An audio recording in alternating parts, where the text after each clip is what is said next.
Recently আমরা বহুবার নিষেধ করা সত্ত্বেও প্রায় 36 জন শিক্ষার্থীকে যারা যুবদল কিংবা ছাত্র দলের নানা পোস্টে 8-9 সেশন 3-4 সেশন কিংবা 10-11 সেশন বিভিন্ন সেশনে বিভিন্ন পোস্টে তাদেরকে বিশেষ বিবেচনায় সরাসরি সিট প্রদানের যে সুনির্দিষ্ট নীতিমালা সেটাকে বাতিল করে সিট দেওয়া হয়েছে। আমরা যখন জবাব চেয়েছি তখন তারা একসময় বলেছে যে এটি নিয়মিত শিক্ষার্থী হিসেবে দেখানো হয়েছে।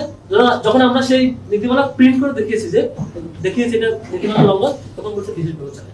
অথচ আমার শিক্ষার্থী ভাইরা সিট পাচ্ছেন না। এই সামগ্রিক বিষয়টি আমরা আজকে মোটামুটি ফর্মাল অ্যাপ্রোচে বলা যায় এখনো খুব ভদ্র সদ্র ভাষায়, স্বাভাবিক ভাষায়, নম্র ভাষায়, আন্দোলনের স্বাভাবিক ভাষায় আমরা আজকে দাবি জানিয়েছি। এরপরে কাজ না হলে হয়তোবা আমরা বাধ্য হয়ে ক্লাস করতে বন্ধ দিতে আমরা চলে যেতে পারি। আমরা তবু আশা করতে চাই আমার কোনো শিক্ষার্থী বোন ভাইকে যে এই কষ্ট দিন পার করতে হবে না, এখানে সে সিটের সংকটে হারাহার করতে হবে।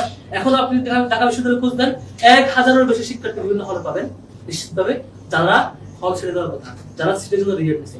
প্রশাসন কোনো ব্যবস্থাপনা নাই, যেটা জুলাইয়ের পরে আগস্টের পরে আমরা সবাই মিলে সহযোগিতা করে এই ব্যবস্থা নিয়ে আসছিলাম।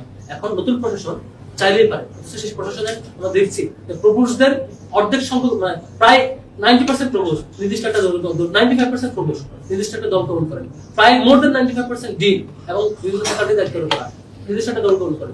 তারা আমরা জানি না কেন শিক্ষার্থীদের চাহিদাকে তারা প্রায়োরিটি দিচ্ছেন না।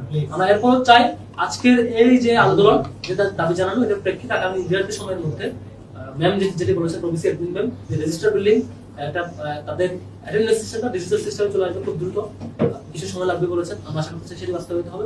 বিসি স্যার বলেছেন সেশন বাইন্ডিং সহ, এবং আমরা যেটা দাবি জানিয়েছি যে হলগুলোতে কারা সিট পাচ্ছে, কেন পাচ্ছে, যে পাচ্ছে না কেন পাচ্ছে না, কারণ সহ ওয়েবসাইট আপলোড দিতে হবে যাতে সবাই ক্লিয়ার থাকে। কারণ গত বছর নীতিমালা হওয়া সত্ত্বেও আমরা বেশ কিছু ছাত্রী হলে দেখেছি যে যিনি পাওয়ার কথা বাড়ি দূরে, বাড়ি রংপুরে, বাড়ি কিন্তু সীমান্তের কাছাকাছি, রেজাল্টে গিয়ে সে লট পড়ছে, তাকে সিট দেওয়া হয় না, দেওয়া হয়েছে সম্পদশালী রিচ ফ্যামিলি অন্য কাউকে অথবা কাছে কাউকে, নানা মেকানিজম, নানা সুপারিশের কারণে। আমরা এবার এটা বন্ধ করতে চাই। আমরা নিশ্চিতভাবে প্রশাসনকে দাবি জানিয়েছি যে এবার অবশ্যই ওয়েবসাইটে কেন সিট পেয়েছে কেন পায় না কারণ সহ ক্লিয়ার রাখতে হবে, নীতিমালা দিয়ে থাকতে হবে, সেশন বাইন্ডিং করতে হবে, যারা সিট পাবে না তাদের জন্য আবাসন বৃত্তি নিশ্চিত করতে হবে। তাই আমরা জানিয়েছি নিশ্চিত করতে হবে। আর বেশ কিছু হলে এখনো সিটের সার্কুলার দেয় না তুমি শিক্ষার্থীদের জন্য।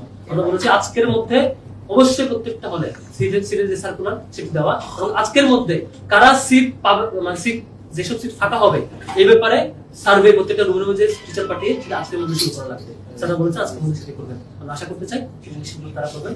আমরা কোনো শিক্ষার্থী কোনো বোন কিংবা ভাই ঢাকায় এসে কাঁদবেন, হাঁকা করবেন, হতাশায় থাকবেন, ক্লাসে আপসেট থাকবেন, পরীক্ষায় অ্যাটেন্ড করতে পারবেন না তার হতাশার কারণে, তার সিট না থাকার কারণে, তার থাকবার খরচ ম্যানেজ করতে না পারার কারণে, জমিন বন্ধক দিয়ে, সম্পদ বন্ধক দিয়ে যে শিক্ষার্থী ভর্তি হয় গরিব ফ্যামিলি, সে শিক্ষার্থীকে ইউনিভার্সিটি সার্কুলার দিয়ে ঢাকায় নিয়ে আসবে, একটা নাটক মঞ্চায়ন করবে, সে কোথায় থাকবে না, শিক্ষকরা দেখবে না, এমন পরিস্থিতিতে আমরা যেতে চাই না। সমাধান চাই। আশা করি সাংবাদিক ভাইয়েরা এবং আপনারা সকলেই অভিভাবকরা সহ আমাদের এই আন্দোলনে এই লড়াইয়ে হাতে থাকবেন। আমরা শিক্ষার্থী অধিকার নিশ্চিতের জন্যই আমাদের ডাকসু, আমাদের ম্যান্ডেট পাওয়া, এই লড়াই আমরা থাকবো।